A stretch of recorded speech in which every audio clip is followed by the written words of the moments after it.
Ozempic breath, sulfur burps, reflux. Some might even call it poop breath.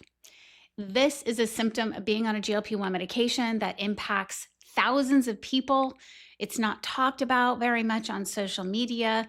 So let's talk about it because there are ways that you can heal your Ozempic breath that not many people are talking about. I'm Jessica Brown. I'm a nutritionist, author of Beyond the Shot and The Loving Diet. I have a private practice where I help people who are on GLP-1 medications troubleshoot issues like Ozempic breath and get to the root cause.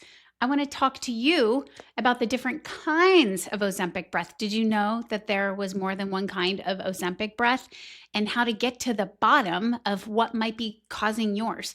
Because Ozempic breath and sulfur burps really impact how we move around in the world.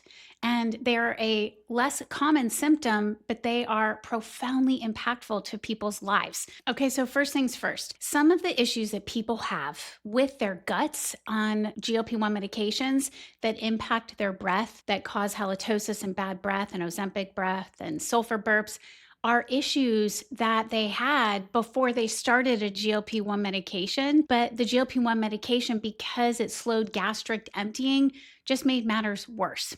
There are 3 different subtypes of Ozempic breath that I have determined from testing people in my own practice. And I want to share them with you because if you listen to the whole video, you can determine based on what your symptoms are which category you might fall into. There are specific tests you can do to find out the root cause so that you can talk to your dentist and talk to your primary care doctor so you can solve these issues. So the first one, it is dry mouth, bad breath caused by GLP-1 medications. When you become less hungry and you're not eating as much, you're producing less saliva in your mouth. And when you produce less saliva in your mouth, that can cause an overgrowth of bacteria on your tongue, gums, and teeth. One of the best remedies for this, besides all of the practical stuff like brushing and flossing, are 2 things. One, tongue scraping. So you can scrape your tongue, and you can buy a tongue scraper on Amazon or Whole Foods or most drugstores. Scraping your tongue can be really helpful to remove some of that odorous bacteria driving bad breath. The second thing that you can do is buy one of those cordless irrigators, like a water pick. I use one in the shower just so I don't get it all over the bathroom mirror, and it's actually improved my gum health over time. The third thing you can do, really practical stuff here we're talking, is remove all alcohol from your oral care routine. That means no mouthwash with alcohol in it, which can exacerbate dry mouth. You can talk to your dentist. They might have solutions for you that will really help with dry mouth. That's one other option. But the other thing I want to tell you about that not many people are talking about is testing your oral microbiome.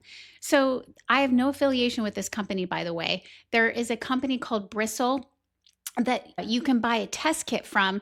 They mail it to your house. You just swab your mouth, send it back, and they will tell you what species you have inside your mouth. That can be really helpful if you're going to loop in your dentist for the bad breath issue. So that's the first piece, is bad breath being caused by less saliva that's really just in the mouth. It's not in the stomach and it's not in the upper small intestine, because that's what I'm going to talk about next. Okay, second type of Ozempic breath is one that's caused by an infection in the stomach called H. pylori. This is something I see quite a bit. So H. pylori is an infection of the gastric mucosa. It's hard to get rid of. You need to loop in your doctor, and it is stubborn. It's a very, very stubborn infection. H. pylori is a flagellate bacteria, and it produces a lot of biofilms, which makes it hard to get rid of with antibiotics. And that's why when you go to a doctor, they have a special way of prescribing antibiotics for your H. pylori. But H. pylori can be one of the biggest drivers of bad breath. Now, also H. pylori The bad breath that you have from H. pylori, you might notice that it comes at different times. Like you haven't eaten anything, you're just hanging out, and then all of a sudden you are noticing bad breath seemingly coming out of nowhere. That might be H. pylori. Okay, so let's talk about H. pylori strategies if you're on a GLP-1 medication. The first thing is that you have to actually get tested for H. pylori, and it's called a urea breath test. You can get that done, and it's relatively inexpensive. It's something that you can ask your doctor for. You can actually test for H. pylori all on your own now. A lot of the tests that your doctors run, you can actually run on yourself. You can purchase it, and it's less expensive if you buy it yourself. And then if the tests are positive, you can take it to your doctor and say, here, look, see, I have this issue, and I think it's causing my bad breath. H. pylori driven bad breath is one of the causes for Ozempic breath, and you can get a test to determine if you have it. Okay, third type of Ozempic breath. This is the one that I see most often. This is the one that's the hardest to treat. This is the one that could be the hardest to get a diagnosis for. But I'm going to give you all of the cheat codes for doing this because it's something that I work with in my professional practice a lot. SIBO driven bad breath. SIBO is called small intestinal bacterial overgrowth. When you're on a GLP-1 medication, it impacts how fast your gastric emptying is happening.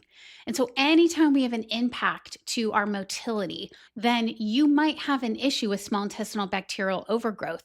And it also might be the kind of issue that wasn't a problem at first when you went on a GLP-1, but over time it's become worse and worse and worse. Small intestinal bacterial overgrowth is not a pathogenic bacteria. It's simply the right bacteria in the wrong place due to motility issues, due to gastric emptying not happening as quickly as it used to. If you have small intestinal bacterial overgrowth, there are 3 different kinds, and one of which is the one I'm going to talk about that I see most likely linked to Ozempic breath. So there's 3 different SIBO gases that we can measure. That is a gas that's given off from the upper small intestine from these bacteria that are just in the wrong place.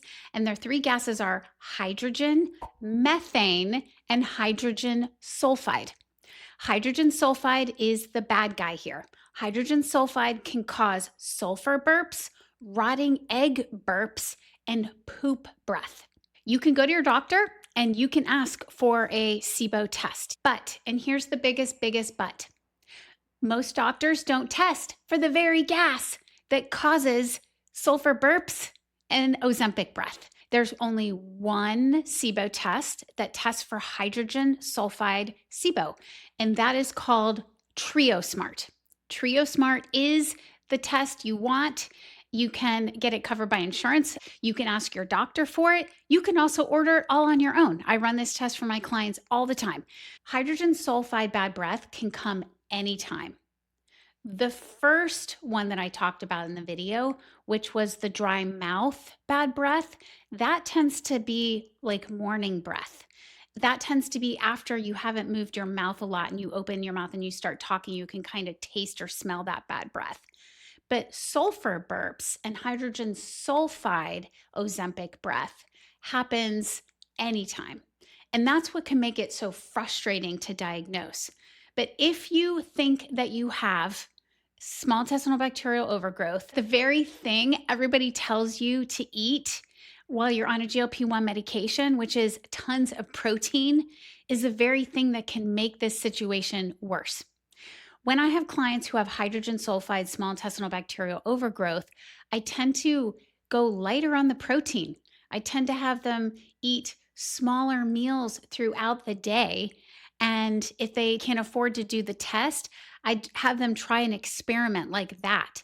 Also, people who try Pepto-Bismol, which has bismuth sulfate in it, that improves their symptoms. That can also be an indicator that you have hydrogen sulfide SIBO. So know that you can get tested for it. It's called the TrioSmart test. Insurance often pays for it. Your doctor can run this test, People like me or your nutritionist can run this test. If you notice that if you eat lighter and less protein, your symptoms improve, that could be a good indicator. And if you take Pepto-Bismol every once in a while and that seems to radically improve it, that's also a huge sign. But you really want to get tested so you know for sure, because I have whole protocols that I do with my clients that are really helpful for things like this and can actually solve Ozempic breath and sulfur burps. So I hope this was helpful. It is something that you don't have to suffer with.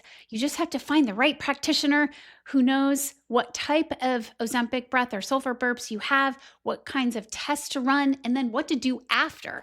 So a lot of this is just finding the right information and having it click. I have everything that I talked about in the show notes and the description below, so you can feel empowered because you don't have to live with this, and there might be a root cause that you haven't figured out that's driving the issue. I'd love to know your thoughts. Share your experiences below, and I'll see you next time.